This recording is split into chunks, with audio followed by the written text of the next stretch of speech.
कहानी ही नहीं, तेरी हस्ती भी है एक जवानी ही नहीं।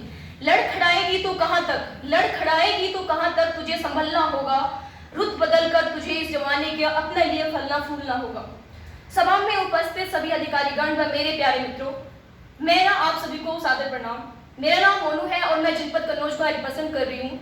आज का जो हमारा विषय है वो है कि पुलिस बलों के बीच में लिंग संवेदीकरण का जो रोल है वो सफल पुलिस बल की कैसे एक कुंजी हो सकता है। What is the main role and the participation of the women in the gender sensitisation का जो मुद्दा है वो हमारी पुलिस व्यवस्था के रुतबे को कैसे आगे बढ़ा सकता है। जैसे कि हमारे आदरणीय अधिकारी सर ने बताया, सबसे पहले हमें ये जानना होगा कि इसका मतलब क्या है। ये जो मुद्दा इतना चर्चित हो रखा है आजकल, इसका आशय क्या है, इसका अर्थ क्या है। सर ने पहले डिस्क्राइब कर दिया, लेकिन मैं कुछ अपने शब्दों में बताना चाहूंगी। वो इस तरीके से है कि लड़कियों और महिलाओं का एक पुलिस डिपार्टमेंट में ही नहीं बल्कि पैरामिलिट्री फोर्सेस और जितनी भी हमारी आजकल की ऑर्गेनाइजेशन है, चाहे वो एनजीओज हो, चाहे कोई सा भी डिफेंस सर्विस हो या फिर police department including all the things, तो इसमें महिलाओं का क्या रोल है। मैं आपको बताना चाहूंगी कि लगभग 7% भारत की जो महिलाएं हैं वो पुलिस व्यवस्था में आज के समय में कार्यरत है और लगभग 30% उनको आरक्षण भी दिया जाता है, ना कि सेंट्रल लेवल बल्कि स्टेट लेवल और केंद्र शासित राज्यों में भी।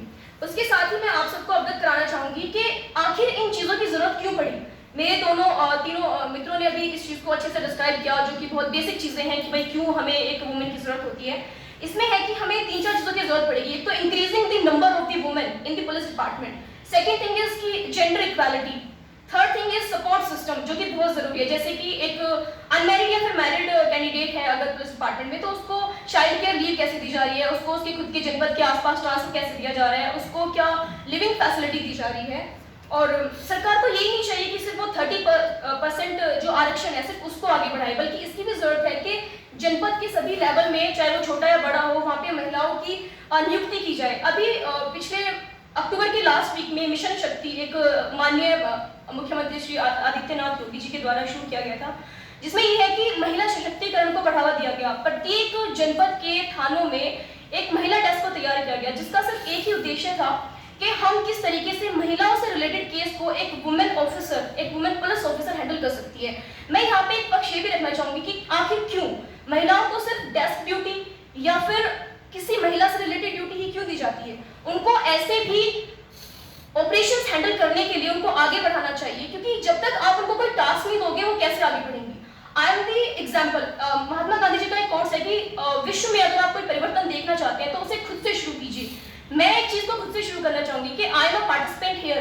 मुझे लग रहा है शायद बहुत ही कम गर्ल्स कैंडिडेट यहाँ पे है। ये दिखाता है कि क्या जेंडर इक्वालिटी सच में है। यू कैन सी, आप खुद देख सकते हैं, लाइव एग्जाम्पल मैं हूँ आपके सामने। तो उसकी चीज यही है कि हम और किस तरीके से महिलाओं को आगे बढ़ा सकते हैं, क्या राइट्स उनको दे सकते हैं। और मेन थिंग इज दैट कि सिर्फ राइट ही जरूरी नहीं है, awareness is the most important thing. हमें अधिकार दिए हुए हमारे भारतीय संविधान में आर्टिकल 14, 15 इन सब में हमें दिए गए अधिकार अच्छे से, लेकिन हम उनको कैसे यूटिलाइज करते हैं। शायद विश्व की नहीं बल्कि भारत की भी 50% औरतें ऐसी होंगी जिनको ये भी नहीं पता कि ये जो यौन शोषण का एक मुद्दा है ये वाकई में एक मुद्दा है या फिर ऐसे ही। क्योंकि ये वो महिलाएं इनको सिर्फ अपनी किस्मत समझ के बैठ चुकी हैं कि अब यही हमारी किस्मत है, ठीक है, हमारे घर को, परिवार को एक आदमी संभालेगा, हम नहीं। पुलिस डिपार्टमेंट में एक और चीज है कि हमें जीरो टॉलरेंस पॉलिसी को अपनाना चाहिए, जिसमें कि शिकायत प्रकोष्ठ भी हमारे डिपार्टमेंट में बनाए गए हैं और ऐसी बहुत सी चीजें हैं। हेल्पलाइन नंबर का मैं यहाँ पे स्पेशली मेंशन करना चाहूंगी कि 181 1090, ये बहुत सारी चीजें हैं। अब आते हैं थोड़ा एक व्यापक स्तर पर, जिसका मतलब है कि बहुत से एग्जाम्पल है, राजनीतिक है, आर्थिक है, सांस्कृतिक है। मैं पिंक मूवी का एक एग्जाम्पल लेना चाहूंगी जहाँ पे अमिताभ बच्चन जी का एक फेमस डायलॉग है कि नो मीन्स नो। मतलब अगर आपके अगेंस्ट में कोई अपराध किया जा रहा है या आपको कोई छेड़ रहा है, कोई किसी भी तरीके से आपको परेशान कर रहा है, तो अगर कोई लड़की ना कहती है तो इट्स मीन नो। यहाँ पे मनुस्मृति का एक बहुत ही अच्छा एक दोहा है जिसको मैं आपके सामने प्रस्तुत करना चाहूंगी कि यत्र नार्यस्तु पूज्यन्ते रमन्ते तत्र देवता।